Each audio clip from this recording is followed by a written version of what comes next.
Hi, I'm Odessa. 5 years ago, my family didn't just shame me, they erased me. Quietly. Completely.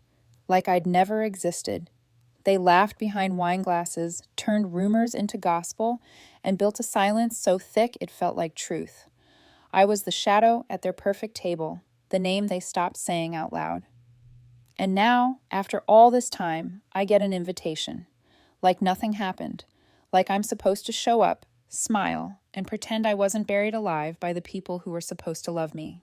But here's the thing. When you survive being buried, you don't come back empty. You come back with tools. You come back knowing how to dig. And you don't dig just to breathe. You dig to rebuild. I'm not going back for revenge. I'm going to reclaim what they tried to rewrite without me. But before we go deeper, tell me this. If your family erased your name, would you forgive them or would you fight? It was the kind of day where the courthouse air feels stale with recycled tension, dry, heavy, buzzing with too many stories that don't belong to you. When I finally got home to my apartment in downtown Charleston, the golden hour light spilled across the floors like it had missed me. For a moment, it almost felt like peace. I kicked off my pumps and tossed my briefcase onto the table, the mail scattered across the surface in a messy fan, overdue bills, glossy junk mail, a coupon for shrimp I'd never use. But then I saw it. A thick envelope, cream-colored, heavy. My breath hitched before I even saw the crest. Marin, stamped in gold, embossed like royalty. That same crest I hadn't seen since Thanksgiving. Since Jameson stood, wineglass in hand, and dismantled me in front of everyone I used to call family. My fingers hovered, not quite ready to touch it. The seal was wax, gold and arrogant, like it came from a crown, not from people who exiled me. When I finally opened it, the smell of expensive stationery hit me like a memory I didn't ask for. Inside, a wedding invitation. You are cordially invited to the marriage of Jameson Marin and Catherine Walsh. Jameson, of course. The heir, the name carrier, the future of the Marin dynasty. And Catherine Walsh? I didn't recognize the name. Probably another curated debutante. Soft smile, empty opinions, perfectly matched to the family brand.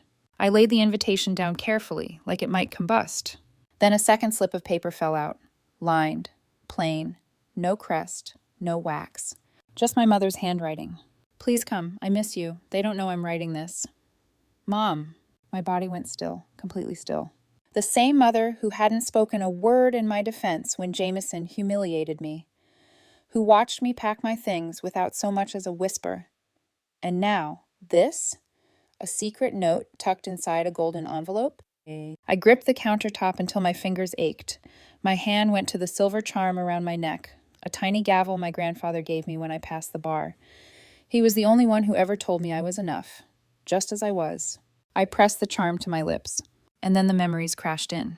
Thanksgiving, 5 years ago.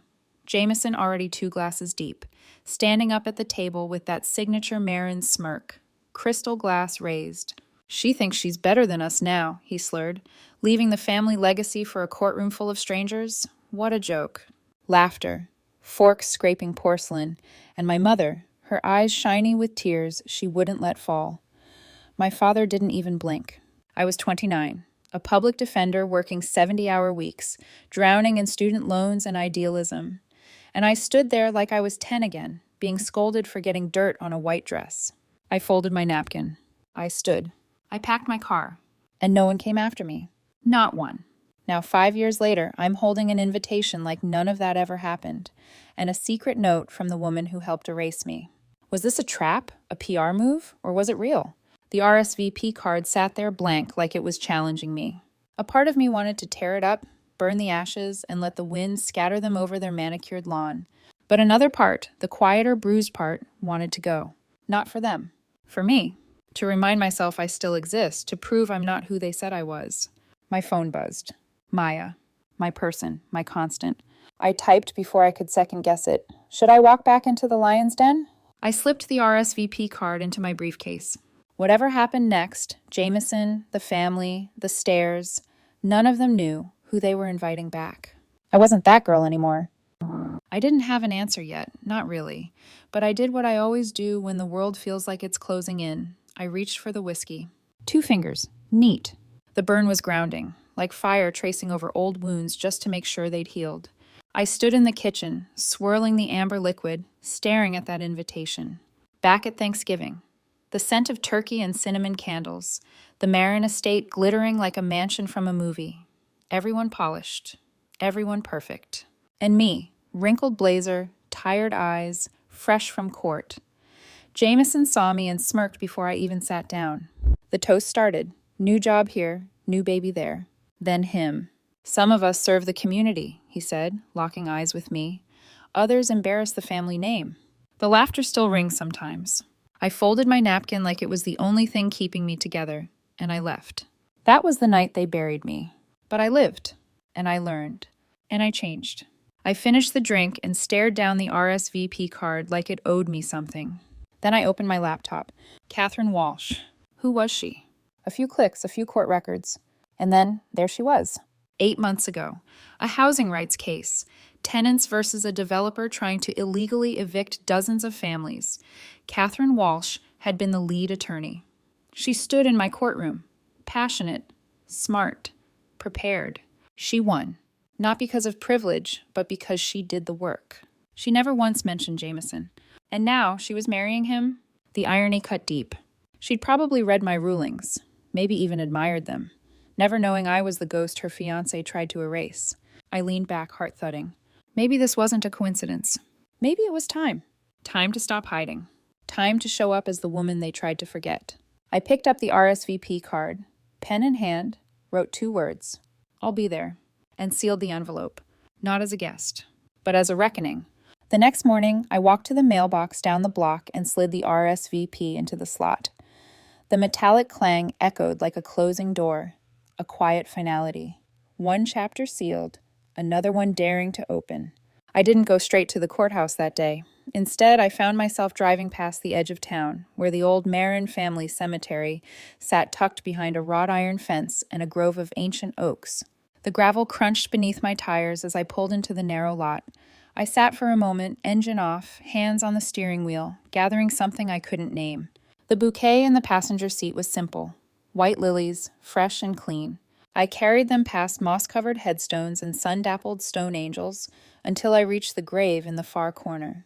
Judge Elias Marin, my grandfather, the only one who ever looked me in the eye and said, "Odessa, your voice is your sword. Don't let them dull it." I knelt beside the grave, brushing away fallen leaves, and placed the bouquet at the base. The marble was weathered, but the words remained clear. Justice without fear, integrity without compromise. I swallowed against the knot in my throat and reached into the inside pocket of my blazer. The envelope was worn from years of being carried, unopened. His last letter. He'd handed it to me when he was already fading, a whisper of the powerful man I'd known. "When you need it most," he'd said, pressing it into my palm with a strength he barely had left. Well, this was that moment. I opened it. The paper was thick, his handwriting still precise. "Real power doesn't shout, Ellie. It stands tall in silence. You won't always be their favorite. You weren't born to be. You were born to outgrow them." I pressed the letter to my chest. He had known. Even then, he had known this day would come. That they would turn on me. That I would walk away. That I would have to find the strength to walk back in. I stayed there until the sun shifted and the shadows lengthened, then stood slowly, brushing the dirt from my knees. I didn't cry. I didn't need to. He was with me in every step, every word, every ruling, every choice. I drove back to the courthouse in silence, the city rising around me like a place newly seen. Inside, I moved through the familiar marble halls, nodded at the bailiff, smiled at the clerk. Then, as I passed a side corridor on the 3rd floor, I heard it. My name. Judge Marine. It wasn't shouted or whispered, just said plainly, as fact. "She's the one," someone said. Catherine Walsh said she built half her arguments off Judge Marin's opinions, swears by her rulings. I stopped. For just a second. Then I kept walking. No smile. No reaction. But inside, something shifted. Because the name they tried to erase, it was being used to build something better, stronger. Not whispered in shame. Spoken with respect. They had tried to bury me. But I'd become the foundation. Seltzen. Later that night, I sat on my balcony with a glass of wine, the Charleston air thick with the scent of summer and sea. The invitation sat on the table beside me, its wax seal broken, its meaning not. I thought about the past, about all the little betrayals, the silence, the slights. But I didn't feel crushed by them anymore. I felt prepared. I wasn't going to show up to that wedding empty-handed. I had something they didn't expect. The truth. And truth has a way of reshaping rooms. The next few days passed in a quiet rhythm. Courtroom hearings, paperwork, quiet dinners with Maya, who didn't press for answers. She just poured the wine and passed the bread. But the night before the wedding weekend began, everything changed.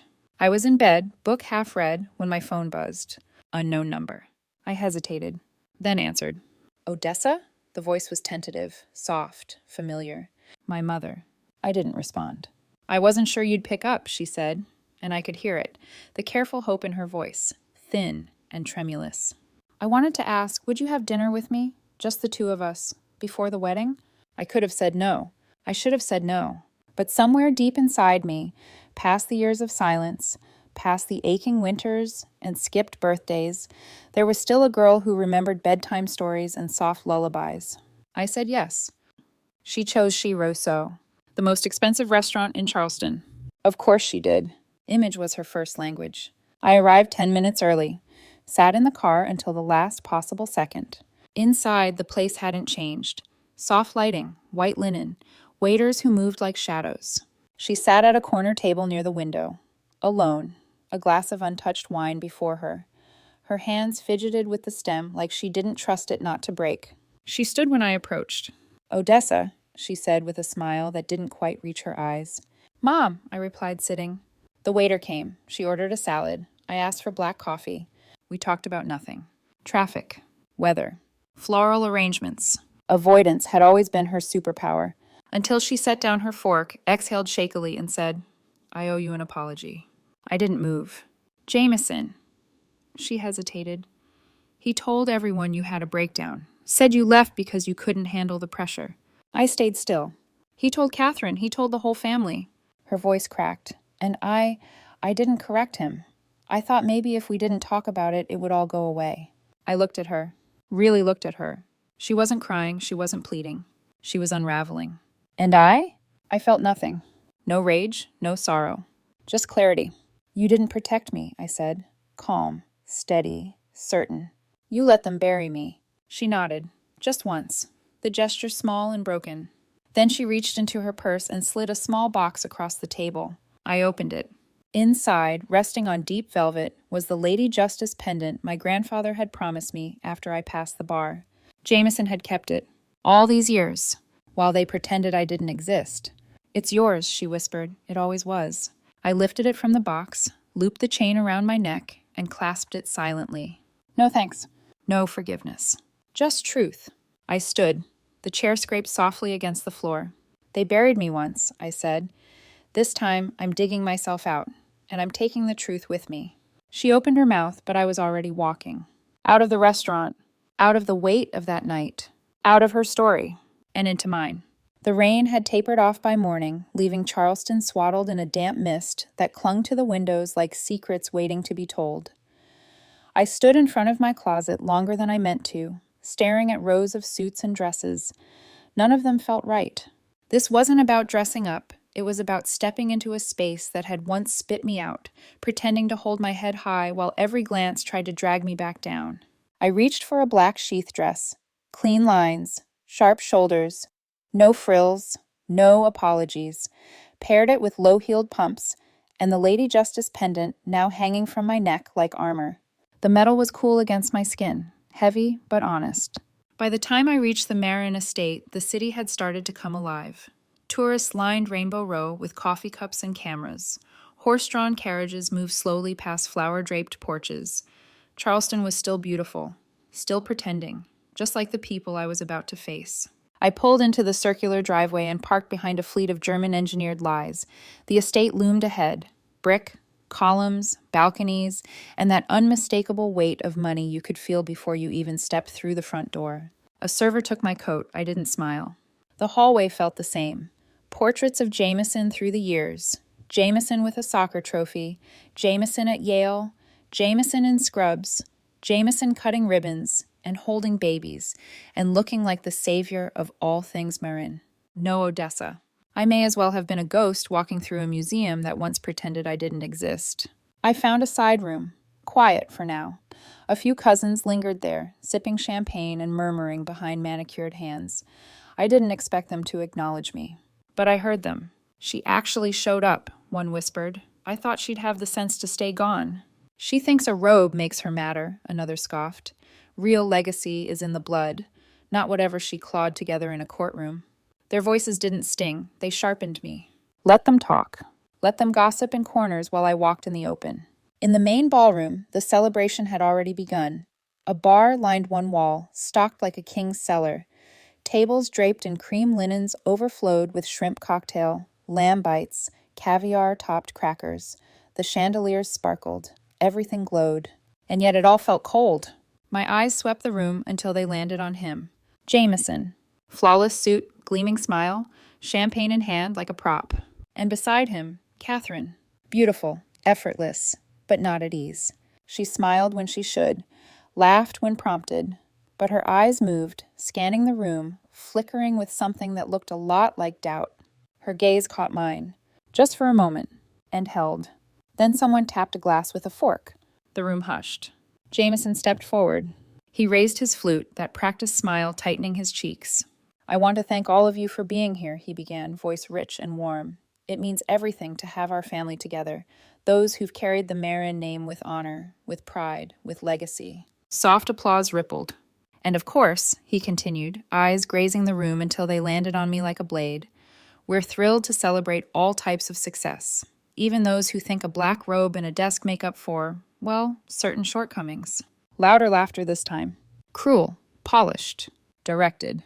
I didn't blink, didn't move, didn't let them see anything but the slow rise of my glass in response. Not a toast. A promise. A silent vow, never again. They wouldn't diminish me, not this time. The rest of the evening passed in a blur of faux pleasantries and too bright smiles. People shook my hand like it might burn them, made small talk in clipped tones, asked empty questions with eyes that said, "Why are you here?" But I didn't come to be liked. I came to be seen. Later, I stepped out onto the back veranda, needing air that didn't reek of insincerity. The harbor wind carried a chill. I leaned against the stone railing and let it touch my face, cooling the places where pride and restraint were fighting to coexist. Footsteps approached. I didn't have to turn. Jameson. He stopped beside me, posture relaxed, hands in his pockets. "Well, well," he murmured. "Look who found her way back." I didn't respond. "You've done all right," he said, swirling the champagne in his glass. "Judge Marin, impressive. Even got Catherine quoting your rulings." Still, I said nothing. He chuckled. "You always did like a performance." I turned slowly. "My silence isn't a performance," I said quietly, "but your lies are." He raised an eyebrow, the smirk faltering. "Another lie about me, Jameson," I said, voice calm. "And I won't just speak. I'll make sure everyone listens." His smile broke, just a hairline crack. "You wouldn't dare," he said, lower now. "If you throw a fit, you look petty. If you stay quiet, you look polished. Either way, I win." I looked at him for a long time. Then I turned away. Not because I had nothing more to say, but because the silence between us was now mine to control. He didn't know it yet, but the ground had already begun to shift. The next evening, the rehearsal dinner took place at the Grand Banquet Hall, a palace built for show, not substance. Every detail screamed excess. The chandeliers, the marble floors, the centerpieces taller than a child. I arrived alone. I walked in, calm, deliberate, Lady Justice gleaming at my collarbone. The room took notice. Some turned away. Some leaned in. Jameson noticed too. Of course he did. He winked. And I kept walking. My seat was wedged between two cousins who once erased me from family photos. I didn't greet them. Each plate had a folded program card, elegant and thick. I picked up mine out of habit. Front. Welcome to the rehearsal dinner of Jameson Marin and Catherine Walsh. Back. Marin family honors. My stomach tightened. They always did this. Little bios, tiny tributes, achievements polished into trophies, accolades listed like sacred text. Cousin Philip's rowing medal? Listed. Aunt Margaret's 4-month hospital board tenure? There. Even great-uncle Charles's decades-old accounting award got a mention. But me? Nothing. Harvard Law, public defender, youngest judge in the state. Erased. I didn't flinch. Didn't let my breath change. Across the room, Jameson raised his glass again. A mock toast. His grin, wide and smug, found me. He thought this was the final blow, that I would sink beneath it. But he didn't know. This wasn't the end. It was the match. The one he'd regret striking. I placed the program back on the table, smoothed it flat with both hands. Then, beneath the cloth, I reached for my phone and typed one message to Maya. Ready the documents, it's time. A soft ping. Then silence. Across the room, Jameson laughed at something a donor said, completely unaware. Unaware that everything he built was about to burn. The air in the banquet hall grew thick, not with heat, but with performance. Everyone smiling too wide, laughing just a little too long, the kind of brittle joy that cracks under pressure. I didn't engage, I observed. The speeches began, pre-written praises and well-timed jokes. First came Catherine's father, then Jameson's godmother, then a parade of family friends all reciting the same tired script about legacy, promise, and the brilliance of Jameson Marine. I heard none of it. My mind was elsewhere, on the documents Maya and I had prepared, on the envelope now resting in my clutch like a lit fuse, on the moment I knew would come. And when the final toast finished and applause scattered like broken glass, I stood. No announcement, no microphone, no spectacle. Just truth. I walked to the edge of the grand piano that sat near the platform and gently placed the manila folder on its polished surface. The rustling of my steps silenced the room faster than any speech ever could. I opened the folder slowly, deliberately, letting the pages breathe. On top, newspaper articles, legal commendations, judicial award letters, magazine profiles, community testimonials, all with one name, Odessa Marin. I lifted one sheet and read aloud. And for extraordinary contributions to justice and public interest law, we recognize Judge Odessa Marin for her unwavering integrity and leadership. The room froze. I set that page down. Then, softer. And for someone who supposedly couldn't handle life, I said, I seem to have spent the last 5 years changing it. A beat of silence followed. Then another. And then, Jameson laughed. A sharp, forced bark of disbelief. Really? He said. This is what you do now? You bring your resume to dinner? I didn't look at him. I looked at Catherine. She had gone very still. Her hands, previously resting on the tablecloth, now clutched the chair arms. Her eyes scanned the documents, her jaw set. You lied, she said. Not to me. To him. To the entire room. You told me she cracked under pressure, Catherine continued. Her voice didn't rise. It deepened. Solid. Controlled. You said she fled, that the family tried to help her and she just vanished. Jameson opened his mouth, but she wasn't done. You lied to me, and you used her silence to do it. Gasps moved through the room like a ripple in fabric. Catherine reached for her engagement ring. Slowly, calmly. She pulled it off and set it beside the folder on the piano, where it sparkled under the chandelier like a final verdict. Then she turned to me. Thank you, she said. Clear. Loud enough. And then she walked out. Not broken. Not embarrassed. Freed. Behind me, Jameson stood motionless, his face blank, then red, then pale. He tried to speak, but no one was listening. No one needed to. The silence Catherine left behind was louder than anything I could have said. And it was only the beginning. Sam. Outside, Charleston breathed like a city freshly scrubbed. The harbor wind tugged at my hair. I walked slowly down the front steps of the banquet hall, each footstep an anchor in reality. I didn't feel triumphant. I felt steady, rooted. I got into my car, folded the documents neatly, and set them on the passenger seat. By the time I reached my apartment, the adrenaline had worn off. My body ached, not from heels or posture, but from years of holding everything in. I poured a glass of water, ignored the hunger gnawing at my stomach, and checked my phone. 37 notifications. The headlines had begun. Not from respected outlets, at least not yet, but from the low-tier gossip blogs. The kind that don't bother with fact checks as long as the drama sticks. Anonymous source, Judge Odessa Marin bullied her way into bench seat. Ex-classmates recall unstable behavior from law school years. Leaked photos raise mental fitness questions for Charleston judge. Each headline more ridiculous than the last, but calculated. Intentional. Targeted. I scrolled until I saw it, the PR firm. A boutique outfit from Atlanta. Same one Jameson used to clean up Dad's malpractice scandal years ago. So this was the retaliation. He didn't even wait. The folder of lies launched within hours of Catherine's walkout. and it was just believable enough to plant doubt in the minds of people who wanted to be convinced. But I wasn't the girl who left the estate in tears 5 years ago. I was ready. I opened the media packet Maya and I had been building in quiet anticipation for months. Labeled, time-stamped, verified. I took a breath and hit send all. Press, legal blogs, judicial networks, bar associations, community organizations. No drama, no emotion, just truth. Certified appointment letters. Judicial performance reviews. Endorsements from senior judges. Signed testimonies from clients and attorneys. At the top of every release, one quote, "And facts are stubborn things, John Adams." And it worked. Within hours, the conversation flipped. Legal Twitter exploded. Charleston Talk Radio ran emergency segments on smear campaigns against public officials. Former professors came forward. So did clients, clerks, colleagues, even a few political rivals. People weren't just supporting me, they were furious on my behalf. Jameson's plan backfired. His lies only amplified my truth. The PR firm released a vague statement about client privacy and quietly scrubbed their website of his name. The next morning, invitations were pulled, board memberships paused, donors backed out. The Marin name, the one they once polished with every breath, began to rot in public. And the family? Silent. The same cold silence they once used to bury me was now burying them. That afternoon, I drove to the Moran estate one final time. Not to fight, not for closure, just to walk the grounds as myself. No shame, no performance.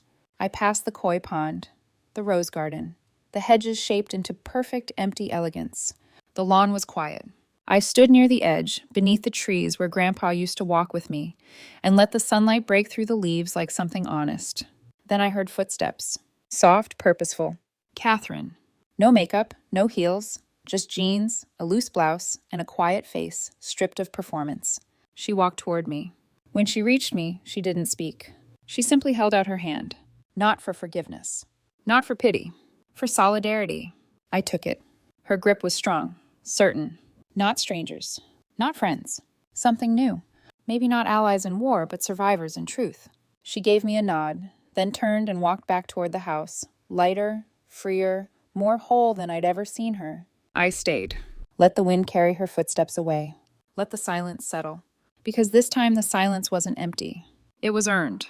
The days that followed felt like walking through a house you used to live in, now stripped of furniture and ghosts. Familiar, but no longer yours. Not in the painful way, just finished. Jameson's fall wasn't dramatic. There were no handcuffs, no televised apologies, just a steady unraveling behind closed doors. Board members pulled their support. Foundations issued quiet retractions. Invitations dried up. By the end of the week, even the Marins couldn't pretend it wasn't happening. Their icy silence turned inward, against themselves. No PR firm could twist what everyone now saw clearly. The golden boy had tarnished his own crown. I didn't celebrate. I didn't send a single text that said, "I told you so." What would have been the point? Truth isn't for spectacle. It's for survival. One evening, I sat on my balcony with Maya. Our wine glasses glinted in the fading sunlight. She curled her legs beneath her, watching the sky with the kind of tired grace that only comes from watching someone you love claw their way back into the light. "I think he thought you'd break," she said after a long silence. I took a sip of wine. "I think he never thought of me at all," I replied. "Just the version of me that made him look better." Maya nodded. "So what now?" Now. It was a fair question. My life wasn't in ruins. In fact, it had never been more stable. The courtroom, the students, the cases, it all still stood. But something had shifted, not in them, in me.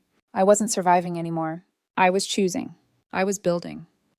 The federal judgeship offer had come quietly, weeks before the wedding invitation, a position born not of bloodlines, but of decisions, of late nights, of precedent-setting rulings, of staying when others left. At the time, I wasn't sure I wanted it. I wasn't sure I could accept it without feeling like I was stepping further into the shadow of the name I'd once fled. But now? Now I could see it clearly. This wasn't about them. It never was. I signed the acceptance letter with a pen I'd bought when I passed the bar, one of those silly little rituals Maya insisted on. At the time, I thought it was unnecessary. Now it felt ceremonial. Earned. A year later, Charleston wore the scent of summer jasmine and distant thunder. I stepped out of a black sedan in front of the Charleston Community Foundation Gala, dressed in a simple black gown. No designer label, no sequins, just confidence sewn into silk. This wasn't one of those elite galas where names mattered more than work. This one was built by hands, activists, public defenders, organizers, people who gave more than they took. I was one of the organizers, quietly, purposefully. I walked through the room like I belonged, because I did. Faces lit up when they saw me, not because of fame, but because of shared struggle. Former clients, tenants, students. A teacher who once brought sandwiches to court for kids waiting hours to testify. A single mom I'd helped avoid eviction, now running a housing support hotline. I spoke with all of them, laughed, listened, stayed until the candles burned low. And around my neck, tucked just under the neckline of my dress, was the Lady Justice pendant. Still there, still mine, no longer armor, now just truth. As the evening wound down, I found myself standing by the bay windows, watching Charleston Harbor flicker beneath the moonlight. The water looked different now, not because it had changed, because I had. I touched the pendant and whispered, almost without meaning to, "They tried to erase me, so I wrote a better story." I didn't say it for attention. I said it because it was true. And maybe, just maybe, it wasn't just my story anymore. The next morning, as sunlight broke through my window, my phone buzzed with a new notification. A text from Maya. "You saw it yet?" I blinked, still half in dream, then tapped the link she'd sent. It was an article from the Charleston Times. Catherine Walsh launches nonprofit for tenant advocacy, names Judge Odessa Marin as advisor. I read it 3 times. It wasn't long, just a quiet announcement about the opening of a legal aid center for tenants facing unjust eviction. Catherine had put her name on it. Not as a Marin fiancé or socialite, but as a woman standing on her own. And she'd credited me, not just in passing, in bold. Inspired by the rulings of Judge Odessa Marin, who reframed how I understand justice. I sat still for a long moment, then texted back. Proud of her, proud of us. A few days later, a letter arrived at my office. The envelope was thick, the handwriting unmistakable. My mother. I opened it slowly, knowing exactly what it would be. A birthday invitation. My father's 70th. Inside was a note, short and familiar in its avoidance of accountability. "If you feel ready, I'd like you to come. Quietly, no drama, just be present." I stared at it for a long time. She still didn't get it. Presence wasn't something you asked for after years of silence. It was something you earned. I walked to the shredder in the corner of my office, slid the invitation in, and listened as it disappeared. Clean, final. No hate, no bitterness. Just done. Let them host their parties without me. Let them toast to ghosts. I had better places to be. That same week, I received a very different kind of letter, typed on simple white paper, folded carefully, from a girl named Jaya, a second-year law student, an intern at the local defender's office. She'd read one of my rulings on a housing discrimination case and wanted to say thank you. "I didn't know people like us could write law like that," she wrote. "But you did, and now I think maybe I can too." I read it twice, then again. This was the legacy I wanted. Not oil portraits in hallways. Not claps at fake family dinners. But this. Letters from girls finding their voices. I wrote her back the same day. Told her to keep going. Told her that the law isn't owned by the loudest. It's protected by the ones who remember why it was made in the first place. And at the bottom, I added, "They'll try to erase you. Let them try, but make sure you write something louder." Weeks passed. Then months. No new gossip. No fresh invitations wrapped in guilt. Just the steady, grounding rhythm of real life. I started teaching again, 1 night a week.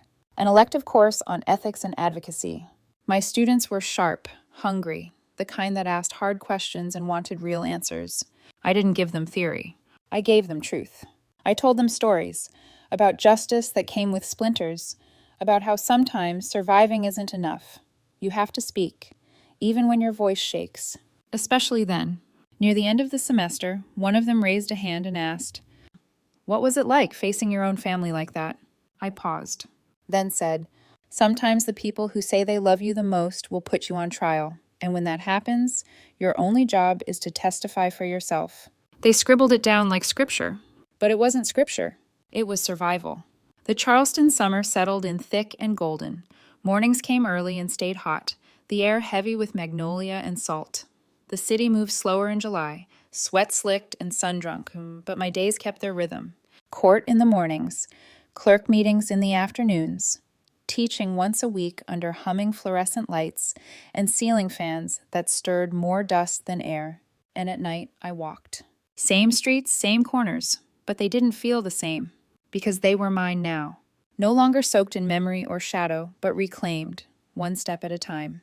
The silence from the Marin family continued. No letters. No, just checking in texts. Just that familiar void they always used like a scalpel. Precise, cold, clean. Only this time I welcomed it. Because peace, I learned, wasn't always reconciliation. Sometimes peace was distance, and mine had been hard-earned. Then, one morning in September, I saw him. Jameson. It wasn't planned. It wasn't dramatic. It was a hallway at a legal conference in D.C., of all places. I had just finished a panel on judicial ethics and was mingling near the coffee station when I turned, and there he was. Older, leaner, less polished. The shine that once clung to him like an extra layer of skin had dulled. He was standing alone, drink in hand, pretending to listen to a speaker. Our eyes met. Just briefly. He looked away. Didn't speak, didn't wave. And I didn't walk over. Didn't offer grace. Didn't give him the chance to make it about him. I turned on my heel and walked the other way. Not because I was angry, but because I was free. That evening, as twilight painted the Charleston skyline in streaks of gold and violet, I stood barefoot in my kitchen when my phone buzzed. A message from Catherine. Simple. The Foundation's first legal aid center opened today. I named the reading room after you. Odessa's room. For girls who don't think their voices matter. Yet. I stood still for a long time. Then reread it. Then again. Tears came quietly. Not from pain. Not from grief. But from release. She hadn't just believed me. She'd built something because of it. She'd taken the truth and planted it like a seed. And now it was blooming. I wrote back only 3 words. And thank you truly. That weekend, Maya came over. We kicked off our shoes, opened a bottle of red, and curled up on my balcony as cicadas hummed and porch lights flickered on across the city. She was the only one who had seen it all, start to storm to sunrise. She topped off our glasses, then turned to me with a soft smile. You know, she said, if someone told you 5 years ago that you'd be sitting here like this, I laughed. I'd have said they were insane. But maybe that's the point, she said. You didn't get here because you believed in happy endings. You got here because you believed in yourself more than you believed in them. I raised my glass to hers. To self-authorship. She clinked gently. To rewriting the story. A few weeks later, I stood in front of a crowd again. No chandeliers this time. No designer gowns. Just folding chairs and warm string lights strung across the ceiling of a local library. It was the launch of a new free legal clinic, funded by the same initiative Catherine and I had pushed through, built not in boardrooms, but in borrowed offices and broken neighborhoods. My name was on the plaque beside the door.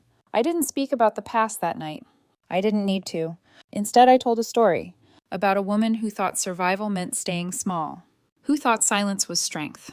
Until one day, she realized that being erased only gave her a blank page, and that maybe that was the gift. That she didn't have to wait for someone to give her permission to speak. That the pen was hers now. That the truth, however hard, was worth saying out loud. When I finished, a girl about 15 came up to me. Big eyes, shy voice, a little tremble in her hands. She said, I didn't know people like you could come from families like that. I smiled. Neither did I said, until I became one. She smiled back, a little steadier, and walked away stronger. That night, standing at my bedroom mirror, I unclasped the silver chain around my neck. The Lady Justice pendant fell into my palm, cool, worn, dulled by time. I held it there for a while, then placed it gently on the dresser, not because I was finished with it, but because I didn't need it to remember who I was anymore. I knew. I was Odessa Marin, daughter, judge, survivor, truth-teller, and the author of my own story. Sometimes the deepest wounds don't bleed. They echo, they teach, they sharpen, and they prepare for the day you finally stop asking to be seen and show up in your full voice. So if your family ever tried to write you out of your own life, ask yourself this. Would you stay silent, or would you stand? Odessa stood, and she didn't just reclaim her name. She redefined it. So I'll ask you now, what chapter are you writing next? The days rolled on with a quiet steadiness. No more scandals, no new headlines, no letters hidden in fancy envelopes. Just work, purpose, peace. But it wasn't a peace born of forgetting. It was the kind you carve out for yourself when you finally stop waiting for people to choose you and start choosing yourself. I kept teaching, I kept presiding, I kept building. And the silence from the Marins? It didn't sting anymore, because it didn't matter anymore. That silence, once weaponized against me, had become irrelevant. Their version of the story no longer shaped mine. And then, as if life had been waiting for the right moment, something happened that reminded me how far I'd come, and how far I had yet to go. I got a call from a local high school's debate coach. One of their students had come across my housing discrimination ruling and had used it in her final round at the state competition. She wanted to meet me. Her name was Annika, 17, fierce, brilliant, nervous in the way that made you want to reach across the table and tell her she already belonged. When we met at the courthouse steps, she handed me a folded printout of my opinion, creased, highlighted, underlined in 3 colors. "I didn't know a judge could sound like this," she said. "Like they cared." I swallowed the lump in my throat. "You don't have to sound like anyone else to change the law," I told her. "You just have to mean it." She nodded like she'd been waiting her whole life to hear that. And maybe I had too. Later that month, I was invited to speak at a judicial leadership summit, a national one, the kind of event that used to be reserved for the people whose names got whispered at galas, not buried under family legacy. I almost said no. But then I remembered Catherine's reading room, Jaya's letter, Annika's folder. This wasn't about the Marians anymore. This was about every girl who'd ever been told her voice was too loud, her ambition too much, her truth too inconvenient. So I said yes, and I wrote the speech myself. I didn't quote the Founding Fathers. I didn't cite old doctrines. I told a story about erasure, about survival, about what happens when silence isn't just absence, but strategy, and about what it means to testify for yourself in the court of your own life. When I finished, the room was quiet. Not stunned. Not confused. Just still. The kind of still that holds respect. I stepped down from the podium, my pulse steady, my spine tall. I didn't need applause. But I got it anyway. Thump. That night, back in my hotel room, I stood at the window looking out over the city lights. Somewhere far below, the world kept turning, horns honking, elevators dinging, life moving on. I let myself exhale fully, for maybe the first time in a very long time. And that's when my phone lit up again. Maya. A photo. A plaque mounted just inside the new legal aid center. Odessa's room. For the ones who were silenced, until they found their own voice. Underneath, someone had scrawled in ink. She didn't just survive, she rewrote the rules. I stared at the screen, then set the phone down and laughed. Not bitter, not triumphant. Just honest. Because if someone had told me 5 years ago that this was where I'd end up, I wouldn't have believed them. But now I couldn't imagine it any other way. A few days later, I received a package at the courthouse. No return address. Inside, a single sheet of paper. Typed. Anonymous. You should know. Jameson stepping down from the Marin Foundation board. Quietly. Internal pressure. Loss of donors. Public image risk. They're cutting ties. Thought you might want the closure. I didn't smile. I didn't gloat. I just folded the paper and slid it into my bottom drawer. The same drawer that held my grandfather's letter. The one that told me I wasn't born to be liked. I was born to outgrow them. On a Sunday afternoon in October, Maya and I sat in our usual corner booth at the cafe by the courthouse. She sipped her coffee slowly, watching me over the rim of her mug. "Do you ever miss them?" she asked. I didn't answer right away, because the truth was layered. "No," I said finally. "Not them, not how they were." She nodded. "But sometimes," I added, "I miss the version of them I wished they could be." Maya didn't push. She just reached across the table and squeezed my hand. "I get that," she said. And she did. Later that evening, back at home, I opened the notebook where I'd been keeping ideas for a book. Nothing formal, nothing public. Just stories. Cases that mattered. Lessons I learned. Truths no one teaches in law school. On the first page, I wrote a new title. Chapter 1. The Silence They Handed Me. Underneath it, I scribbled, "They tried to write my ending, so I wrote my beginning." Fall in Charleston is a strange, soft thing. The heat doesn't leave all at once.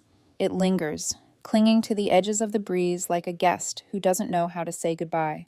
But the leaves still turn, the air still shifts, and with it, so did I. There was no big moment, no final confrontation, no dramatic closing scene, just a steady quiet. The kind that settles into your bones when you've stopped bracing for the next blow.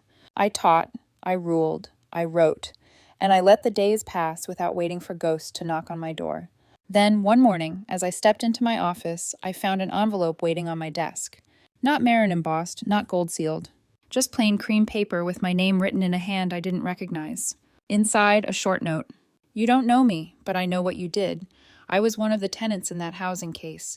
You never met me, but your ruling gave me a place to stay. Gave my daughter a place to sleep. I just wanted to say thank you. I don't have much, but I'm trying to give her something better now. And you were the start of that. D. I held that note for a long time. Longer than I expected, because it wasn't about recognition. It was about impact. The kind you don't always see. The kind that keeps going long after the courtroom clears. That evening, I walked the long way home, past the community center, the courthouse, the little flower shop on Broad, where I used to buy daffodils for my office in spring. I paused in front of the shop window. Inside, a little girl, maybe 6, was pressing her nose to the glass, staring at the sunflowers like they were magic. Her mother stood beside her, tired, proud, steady. The woman looked familiar, though I couldn't place her. Maybe I'd helped her once. Maybe not. But the way she looked at her daughter, like survival had been worth it just for that moment, that was enough. I kept walking. And this time I didn't feel like I was walking away from something. I felt like I was walking toward something. A month later, I received an invitation. Not from the Marines. From a university. They wanted me to speak at a graduation ceremony for their law school. The keynote. I laughed when I first read it. Maya, who was sitting on my couch with a face mask and a pint of ice cream, raised an eyebrow. They finally figured it out, she said, grinning. I shrugged. Took them long enough. The theme of the ceremony was, Justice begins with courage. I accepted. And when the day came, I stood on that stage before hundreds of fresh-faced graduates, most of them still clinging to their dreams like lifelines. I looked at them and didn't see strangers. I saw echoes of who I'd once been. So I told them the truth. That justice is messy. That courage doesn't always roar. It sometimes whispers, try again, after another door has slammed. That legacy isn't something you inherit. It's something you choose to build. That sometimes your voice will shake. But that's not weakness. That's power waking up. And I ended with this. The people who doubt you may carry your last name. They may sit beside you at dinner. They may smile in family photos. But their belief in you is not your fuel. You don't need their permission to matter. If you remember anything, remember this. You were never made to fit inside someone else's silence. You were made to speak. The standing ovation didn't matter. But the letter I received the next day did. It was from one of the graduates. A young man, first-generation college student, raised by a single father. He said my words had given him the courage to pursue a career in public defense, even though everyone in his life had told him it wouldn't pay enough, wouldn't matter enough, wouldn't be safe enough. But today, he wrote, you made it feel like justice isn't just a word. It's a calling. Thank you. I sat with that letter in my lap for a long while, the morning light warming the paper. This was what the Marines never understood. That justice doesn't need applause to be real. It just needs someone willing to stand in its name, even when no one's watching. The seasons turned again. Winter in Charleston doesn't bite, but it whispers.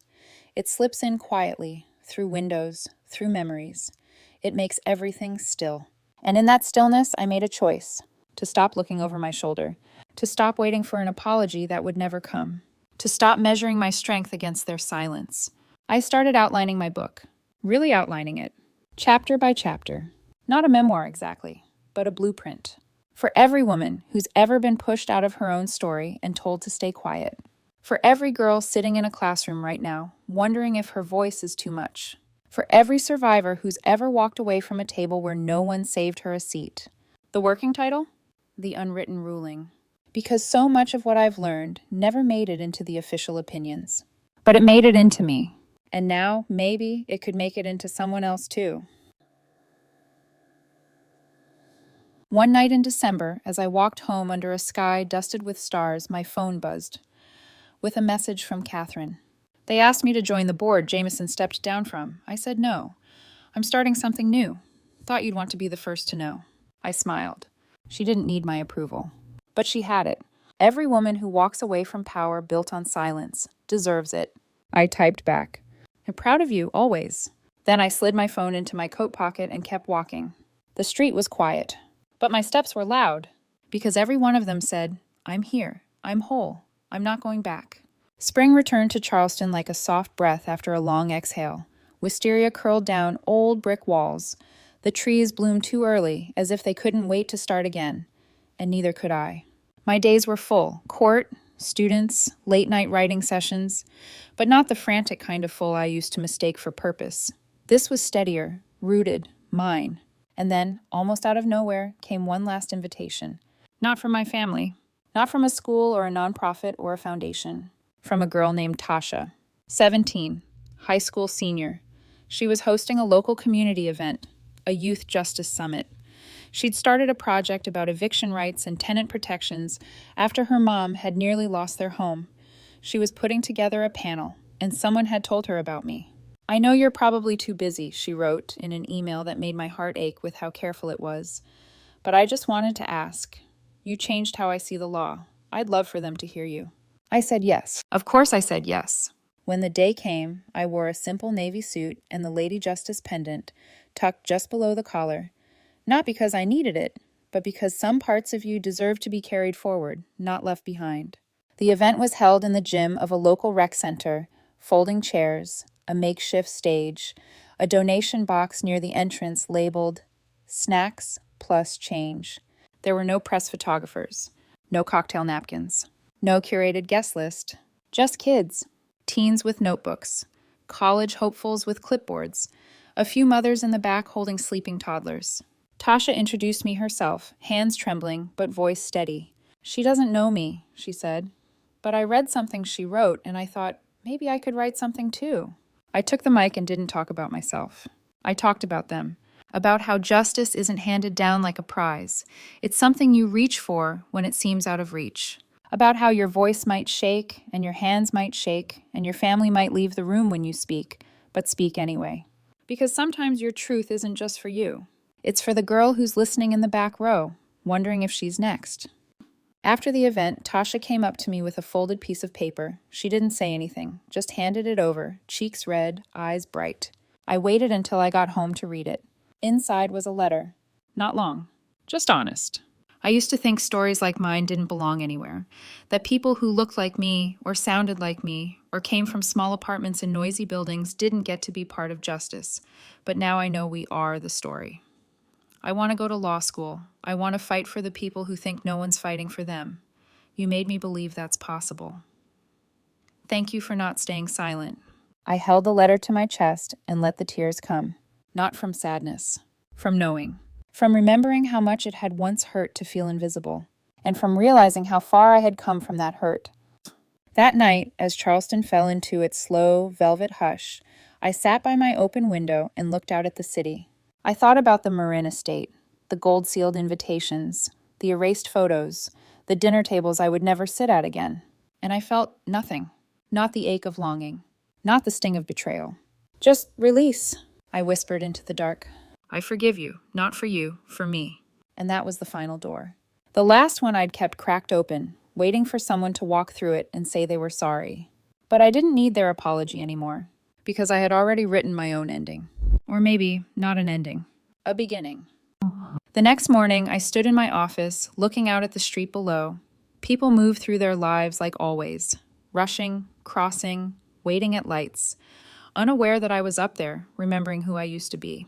I glanced over at the Lady Justice pendant on my desk. I hadn't worn it in a few weeks. Not because I'd forgotten, because I didn't need to prove anything anymore. But I picked it up and clipped it around my neck anyway. Not as armor, as memory. As reminder, because somewhere out there another girl was being told to be quiet, to shrink, to disappear, and she needed to know she didn't have to. She needed to know someone had done it before her, and survived, and spoke, and kept going. So this is where I'll leave you, not with revenge, not with triumph, but with truth. They tried to write me out of the story, so I became the author, and in the end, I didn't need their seats at their table. I built my own, and filled it with voices that once thought they didn't belong, but now know they do. So, if you're holding silence like it's safety, if you've been erased by the people who promised to love you, if your truth has teeth and you're still afraid to open your mouth, start anyway. Speak anyway. Write anyway. Because survival is the first sentence. But what comes after? That's yours to write. And I promise, you're not alone.